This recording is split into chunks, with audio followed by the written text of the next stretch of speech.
soki Mike wana o achaka ba choka pa kolambi ale longa ba bete masque de vieux tala mkous yo ke bana yo descendant joli bébé osa descendant Chris Benoit descendant Dominique Maboua yo mekana biso olangbe descendant est mort cours c'est tué est mort maman si tu n'as pas tout vendu tu passes à Matongé tala kama dongi moko yo mena so kutela nzelo telema obana mbangu naza colère fort moi de la fin ngaka mai kilo kamba mungolo kota kitambo peut-être oka kitambo za première commune da ville à Kinshasa obi so la bana is kandele qui s'appelle ça mbo qui sera mo esprit c'est pour na mona si on a vu taxi pardon mondo tout toi mon pas mani na kanye pe na ndiko bete mi so bana ye na beti Jonathan na beti presse na kanya na kana na kitambo na yo captivé ya solo na ko kangana na tala na la colère mabe suba mune Christo msenga ye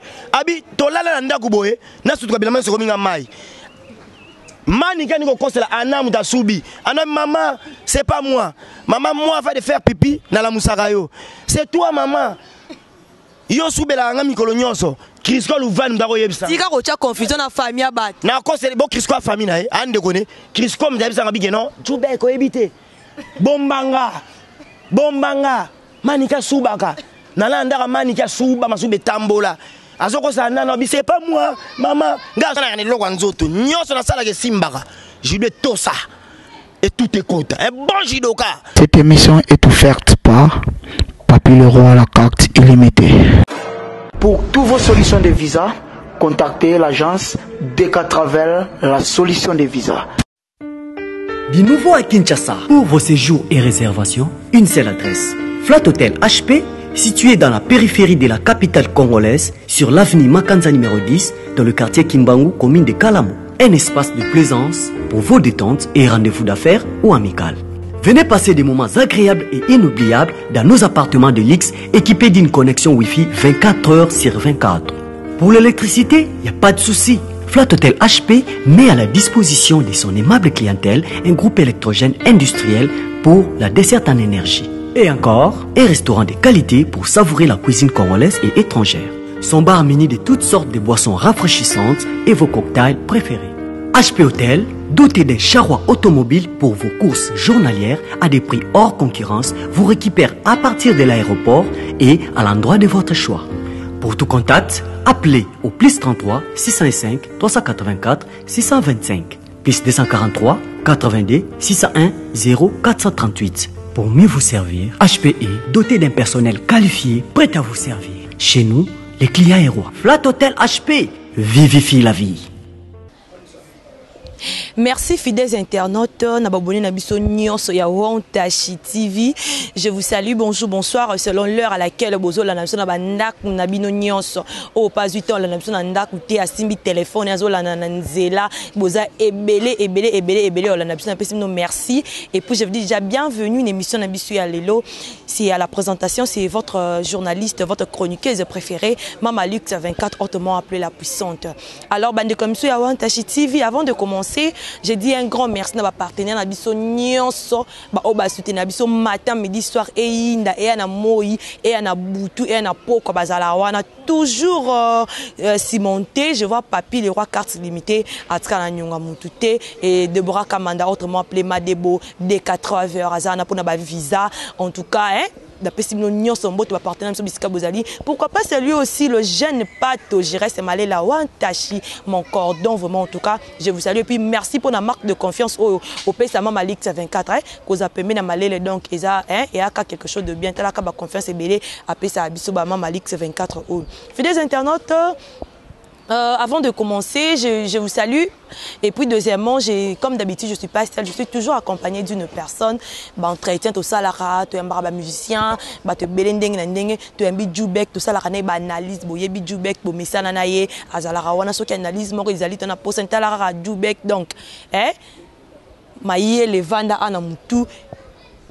Mais le na moni na nzete na bité nzete yo beta ngai to yo beta gradi soit pour caméraman to yo ko passe la biso caméra en tout cas na baté pour longézer au kanga Djoubek Boni bonjour.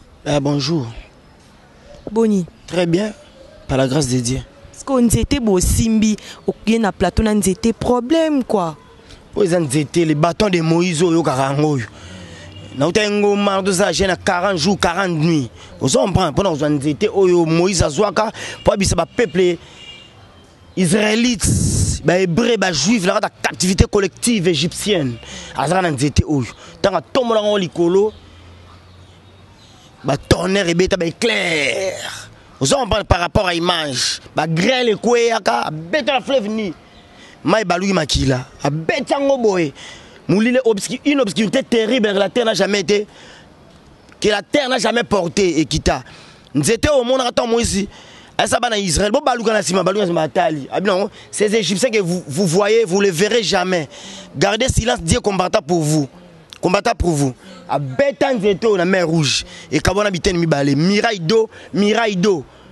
On comprend la miraille, une miraille d'eau. Le peuple israélite, les hébreux, va traverser la mer rouge appelé à pied sec. C'est le bâton de Moïse. Qu'est-ce que tu as en main?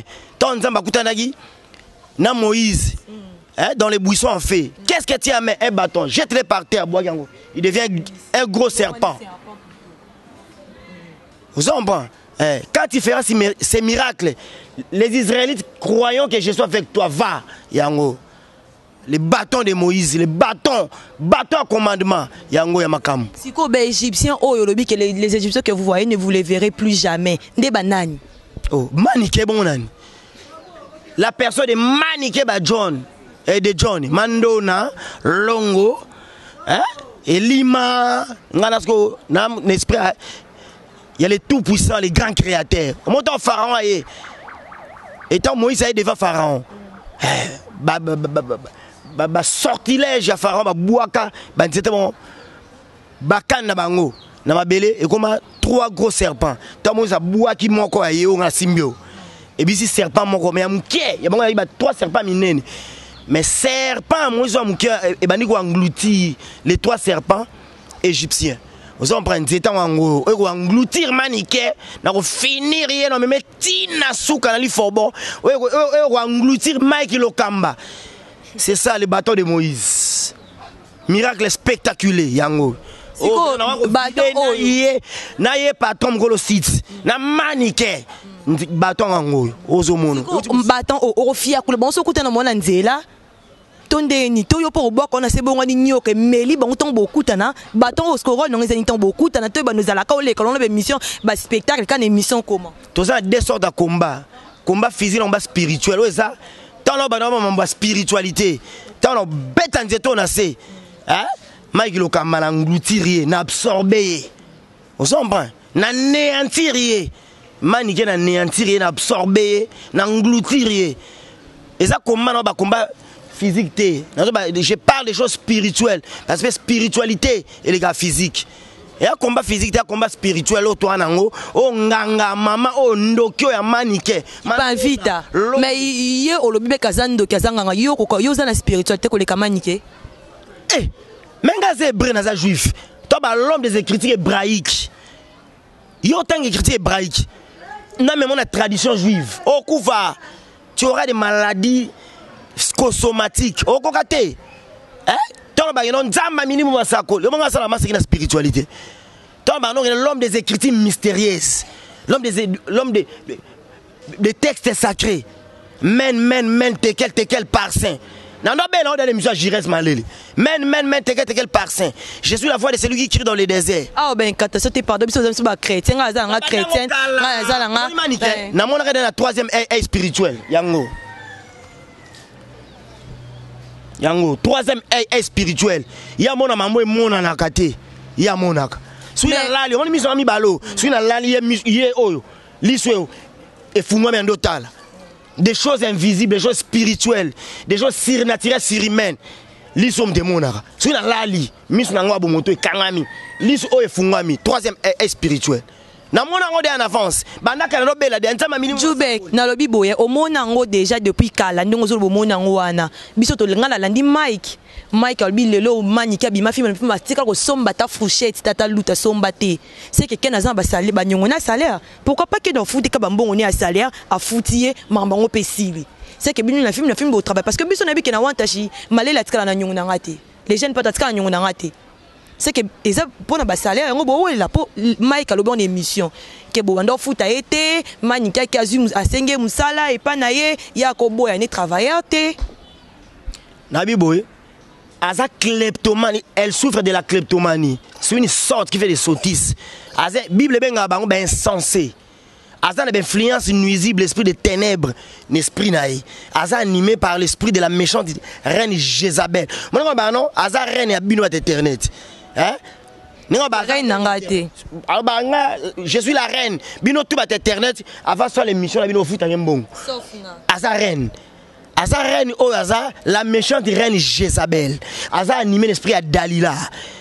La femme du pays de Cana, une femme cananéenne. La femme du pays de Syrie, une femme syrienne. Vous comprenez? La reine du sabbat. Toi, la reine sage Esther. Aza la méchante reine Jézabel.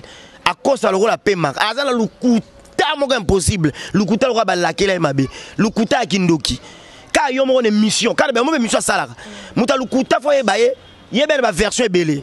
Alors ça l'émission ba foutanga $400. À ça l'émission soit bossa ba foutanga 300. À ça l'émission soit bossa ba foutanga 200. À ça l'émission soit bossa ba foutanga 100.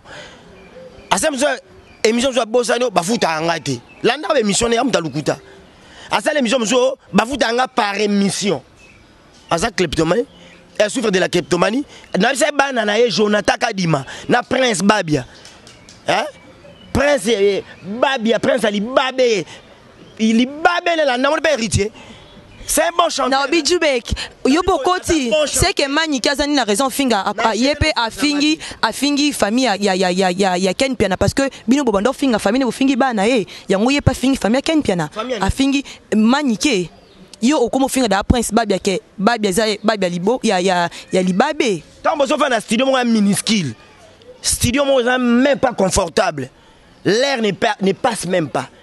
Studio Moza 3 mètres sur 3. Na maman la bino za mukolo bino bana Jonathan, obi Jonathan ana manika dana koko. Jonathan pesa koko. Na prince na ba onyo nga kumisa na ba kristo bala na ghetto a mukie boy. Bazo mona ba banjenika maman, bazo mona ba string ya salité, des strings sales. Asa salité sur la rare. Bata tokoto bata mo bata tokoto. Bata pimbo ba la vara difficilement. Oye ba ngote. Mouton ça là, moi ça 7 jours sur la raté. Bazo cohabiter dans une pièce, dans une petite pièce minuscule, même pas confortable. Au son de sous-vêtement à maman, azan a chance. Yebi que azan la team what. Avant où héritier matin dans yembananu. Yemdana ko interpréter nanu ba chanson héritier avec héritier mata podium. Oui bien ngoté. Mais héritier bengane pourquoi? Asa garçon libabe, yo était prince babé boma mutu. À l'âge de 4 ans. La vérité, boy. Djoubek. Je n'ai pas quoi chef. Nangana chef à Praz. A Tinika moi, n'allez pas sur la sakana mouningane. Baza 3 à 4 ans. Prince Babia Tinika mouninga. Na balcon, quoi, Tina ça fait sur place. Oui, bien noté. Naïe bien noté. Naïe bien noté. Naïe bien noté. Ba propos boy. Soki balandeli. Gangaka. Makila gangaka. Makila gangaka. Makila Jésus-Christ est ganga. Oui, bien côté. Makila, Ah, c'était pour faire plaisir à toute la famille Kalonzo, mon patron, le jeune Pato Giresse Malele. En tout cas, ma camo ndenge zokende. Makila belle ganga. Makila belle ganga la Kayen. Kayen là comment vagabond. Nade biso Makila ya Kayen. Et Makila ya belle et ganga la Kayen. Makila moi la Babia, mon ta bimarate. Abimate mama kala makoko mukolo ya kala. Azana kangina avec tout le monde. Na quartier Sigafandi, la répression générale, action de repousser dégoûté par tout le monde. Muto est incorrigible. Le quoi Manika qui est la reine des nets, la reine qui pas vite qui mais film style parce que ta côte ça va 30 000 vies et ça maniqué 28 000 vies ça maniqué bino bossa la ngoli sous. C'est que t'as la situation consultant bien de bon ngai. L'homme qui a l'image des frères de Jésus-Christ. Il y a qui pas vite la voix de celui qui crie dans les déserts c'est Brena juif. Mais t'as la gâte. Tala banda yake be mission ya osala ngana osala obeta ekar loka banda ti loja loka banda ti katako kombe je te dis ti katako kombe eza na eza dans distance eza peut être na loja distance eza te ya obeta bino distance na États-Unis yango Mike loka ba utiliser azue pas kene kuna na site na epo amoni ke mani kaza makambu na film pas meme kula pas meme makambu epane Mike ala makambu de mani kinda sana makambu yango Mike lokamba zui ambaza te bango mi balé baza les bisous de même sachet bon balé autrement pas appelé les fous de même mbadi vous comprenez les oiseaux de même plumage ba makambu ni mani karango ngali mani kena makambu bana to bandi guerre nganai na otama koleka na otala et puis na otala on moni bino na habité bino ba internautes na ba internautes bobinga bien te. Je ne cesse de les dire, de les répéter. J'ai quelque chose en moi, c'est comme une sémence dans la terre qui se pousse mais sans être aperçu. Nani loko anzoto bakatanga kamobilo anzoto salaka et boujaka na banga mutute na banga l'état na nzambe. Na banga l'état mut manika mona muke na opese coup ya prononciation langage. On a fait comment parler devant une caméra, devant les micros. Comment livrer l'information d'une manière objective. Mwana mukiaza beba la taka kusha elote amko na âge mutu moko ebisinga yo loba kotanga na Saint-Georges yo tanga na Saint-Georges te ezaka ba bezo luka kotanga na école moko tu ya bente na kitambo na bosani comme fana luka meso mais na monyo te tangila biso na bac na mino yo loba kotanga na bango bac na mino banai est-ce que kotanga eza de 20 ans na zokosa ya mais faut loba bac na mino peto ba ke jube katanga na mutu boye na classe boye niveau nanga mon niveau ngana kanango en parlant sur biga deux phrases dans comprendre le niveau na oza gradué oza licencié oza D6 au légal la bande de l'école tenga sur biga deux phrases na caractérisé pe na qualifié au début niveau na yo o lobo loba te bi ke mutu intellectuel ou pas ma façon de parler ma façon de s'exprimer et la chose qui na tanga la meilleure école funa lobaka ma façon de parler ozoka et loko na place nango kana c'est la lutte du temps. Na habité oyoka façon na olobati nataka na Saint-Georges primaire nataka na héritier Watanabe bana kitambo nyonso bayebi comme ne kabe ya bondonga nga edi omombo njadi omombo njadi na mutete la 100% ke mafumbe héritier kabe ya bondonga héritier boss live mais c'est les chanteurs musique intelligente nataka ne classe moko na Saint-Georges totaka na secondaire na bondeko bana kitamba e bondeko na sakana na vélodrome na beta shit na mama kelele na suko na 32 shit na suko na ma tabala suko na ma njopinjo na kota ka cheva na buka malikaku na liambu maman seigneur par rapport à image on s'en prend na primaire na tangina Jimmy Mukendi to vana ne ba moko ngana Jimmy moi ngito même âge na e munene ka to abana kitaba na Kintex quartier Kintex kitambo Jimmy Mukendi wa CNL to tangane classe mo to vana ne ba moko. Pour ne pas citer le nom, Natana docteur Didier Ntsonso. Docteur Didier Ntsonso. C'est un grand docteur. Natana docteur Didier Ntsonso. Natana Bonalema, oh frère à boire. Bonalema, c'est mon ami personnel particulier. Nous sommes nés, grandis ensemble. Bonalema, oh frère Bonalema. Directeur Nabiso Zagi. Directeur Maman Cessé. Lolotte mon licho maman Cessé. Oh yoka lolotte mon licho maman Cessé. Papa na homme dans directeur na biso. Nataka na bondeko primaire na EP3 pas directeur mon licho ça métis. Papa na ba lolotte mon licho moi si héritier Watanabe. Ndaza directeur na biso na Saint-Georges primaire na EP3 na bondeko. Ba nyonso o batanga kitambo n'importe quoi doit minéval en franc belge. Tango wala pas tanga Saint-Georges papa na bino mona moi quelque chose. Maman c'est attendre ba kimvula ba laiki. Pour la guitare de la délaïque, la école la gacé, na kimvula. Si pelle na moi ba moyen. Nde otangi na Saint-Georges na biso. Na bala na lycée Bolingano yo kaka Mamelo, lycée Bolingano. Na tanzo futa franc belge. Papa va l'autre mon lit, c'est moi ça wata, de directeur na biso école et puis camarade papa nanga. Si qu'on a biboye nani Jubek ndeko nangai. Pourquoi makambango ba compte à rendre ngo bino sukaka entre bino na bino te comme ratina niveau ba parents parce que de l'ani manique a fingi kutu na grande sœur ya nani ya Ken Piana. Pourquoi et comme atina niveau ba famille au lieu sukaka entre bino na bino ba compte à rendre bino comme atina ba niveau ba famille. Et ça problème d'éducation na lobaka. Ngana kola na éducation par contrat, c'était na l'éducation libérale. Na ko ma yanké na judo. Ton côté judo na mona mukenga na ne lokwa nzoto. Nyoso na sala ke simbaka. Judo tosa. Et tout est content. Un bon judoka. Na bundaka deri na bundaka combat bash. Na bundaka combat bash na bundaka deri. Aux emprunts. Mais na zo éducation bien. Yango raison pour laquelle on senti peut-être na moi kabosh morobo. Pour les cas de la famille Morobo. Bon, on m'a dit la famille Morobo, famille envoûteuse, famille à lien généalogique qui affecte à vivant. Et où tu peux papa na bango, pas koko na bango, moi ça m'obali, et pas papa na maman et zui bango, ne ba mani kano websanga. Mouta bota na grand frère n'est propre. Mouta bota na demi frère n'est papa na Jonathan. Et sangate, est-ce qu'on a lobby ango, tolande ba voice, biso tout. Mouta ça la émission en ligne, ba voice. Papa Matondo. Abota, comme on a Jonathan Kadima, grand frère à Maniké. Mais papa Manika sera bonne. Elle sera bonne. Papa ba Maniké, on a pas toi botina bonne. Yom na ben aza, Jonathan za fils ya Agar. Fils à malédiction Nzamba ben Abraham, bengane loin de la terre de tes ancêtres. Anga kufa na désert pour sa maille. Nama Agar. Jonathan za Ismaël. Mais papa Matondo quand n'est pas lobby Ken Piana Kalata bela liboma. C'est que papa Matondo balu kelibino. Papa Matondo lobby Ken Piana Kalata zo bela liboma et puis à lobby en donc hein donc bientôt c'est dans peu de temps. Mike koto lobby kebino boza ba lâche d'entourage ya Ken. Muta Ken azana mutu monte o sala Mike loka mabe d'entourage n'est parce que bino boza ba lâche. Maman qui lâche yango kakola fâché la héritier. Biso te barape t'es incertain mais c'est papa Matondo.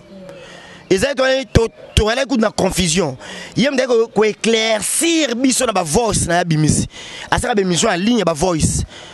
Ndera ken alobeke si tu n'es muke oui si tu es muke si tu n'es ko na wantashi si tu n'as jamais. Akaboto lo batendeni. Mam na lo ba mamba vérité. Biso na RDC to lingi vérité té, to lingi logique té, to lingi transparence té. Si tu dois si tu es muke ça y a ça impact. Yo ne faut pas baluko finga biso. Biso de se dévoiler ba secret famille Maniké. Mais comment lo batina makamba Ken Olanda ndeko nya zalaka liboma e pa notamment la nzela. En tout cas, pourquoi bablo rabongo? Papa Matondo na loba yango awa. Biso basakana na biso te nako take. Papa, ndenge na ko diminuer yo. Est-ce que biso to tineko bengo te so ba voice wana? Biso te, o lobi vérité. Est-ce que on conspire ba voice tindaki? Na ko take na ndenge mo bunda guerre 40-45. O moni ma bolé Karine.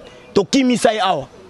To kimisa ya keda potopo degré attaque de tarakai akokate Karine mokonzi akokate Maniké mta finga Karine mokonzi obiango ke aramona général mokonzi te adi yembela ka famille ya batu Maniké finga mona bibi ka pinga Mongol biso te ba ke biba na mona Mongol afingi fifisiwa ake de finga grâce temo afingi bato ba lekiye bato ba lora shuma wete ba Jires malele afinga na ba mama ya so mona ngato kendo finga mama bato biso to bien éduqué so takane yo muto luki makambo on comprend yo moko nde to take yo tina suka mama bato so mona na finga mama bato papa bato yaya bato des fois muto moko bo merci ça bloquer bato ba faible on comprend argument ça biso takane yo moko to panzi ni yo to landi musisa.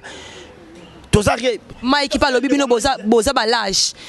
Boza balage c'est que bino pourquoi bokeka ko luka Mike te boza mibali. Pourquoi bo regarder ba compte rendre devant caméra boy. Beaucoup tani fara pena boy bo loban ba vérité fara point barre ici.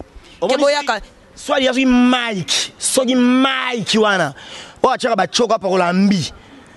Lelo nga joana nga zaina na viena ngai. Shaingenge. Ah les petits nga kanano ka sapono za l'artiste musicien. Bon za star, faut pa ko lambi. Tala lelo cancer nenge betinga. Pakola rambia no pakola. Makako chetin, on va so comme na bota mutu. Yo. Tala lelo nga bete masque de vieux. Tala mkous yo. Keba na yo descendant joli bébé. Osa descendant Chris Benoit. Descendant Dominique Maboua. Yo me canabiso. Olangbe. Descendant est mort. Courir c'est tué. Courir c'est tué. Est mort, maman. Si tu n'as pas tout vendu, tu passes à ma tongue. T'as la dongi morobo. Yo me laisse écouter un zélo téléma. Obanambang. Obanambang. Ogangala. Au pratiquer qui judoka n'est pas mal. Asolana wata. Asolana héritier watanabe.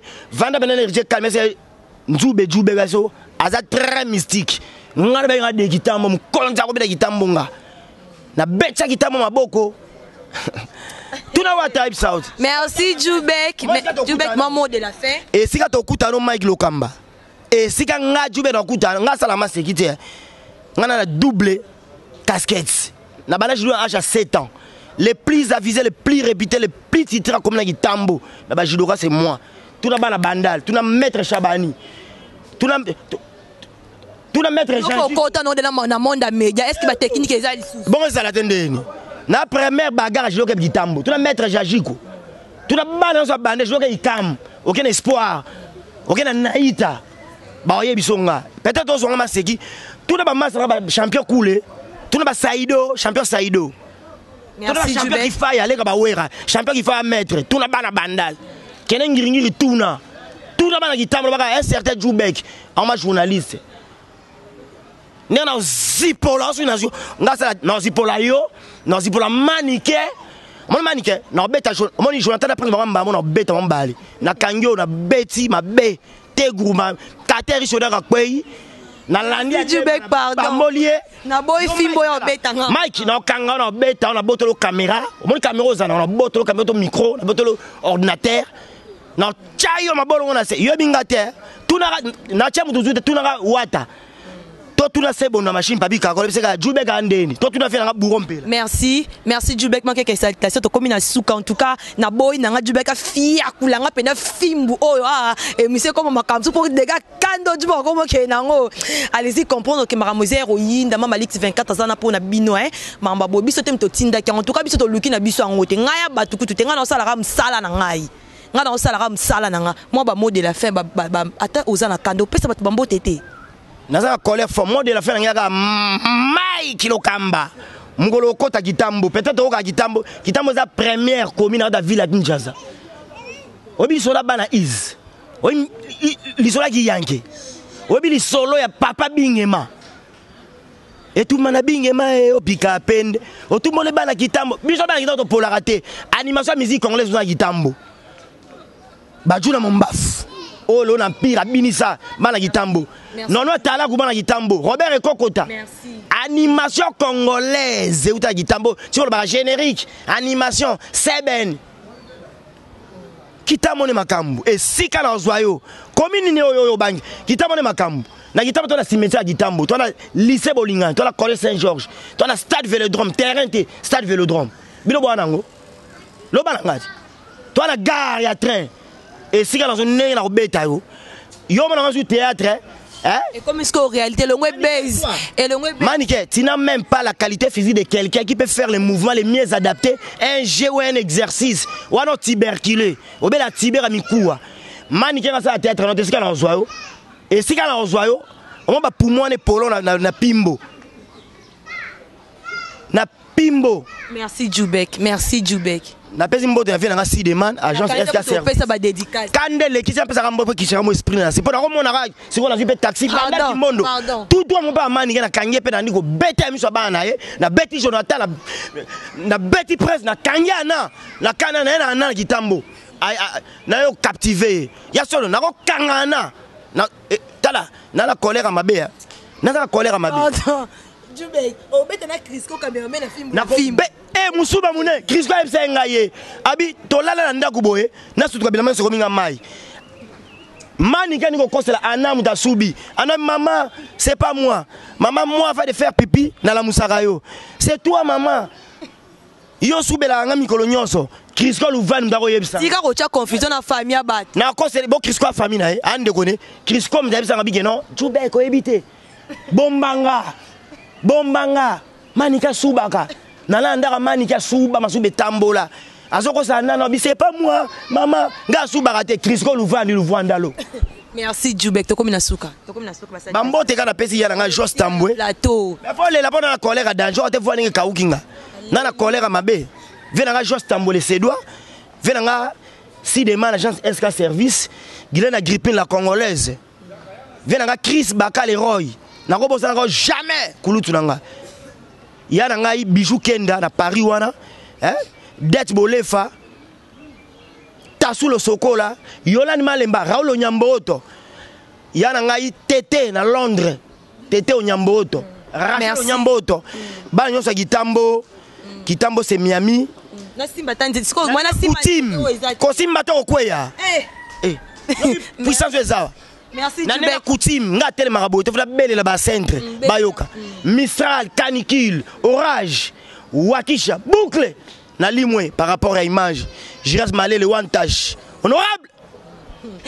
Merci fidèles internautes, c'était pour faire plaisir à celui que j'appelle le jeune Pato, le cordon, les jeunes Pato. Mikoto ben honorable, je reste malé les wantashi, to me mabango karaboui, pour 2019 to me bango di kolo, pour des gravités soto nango.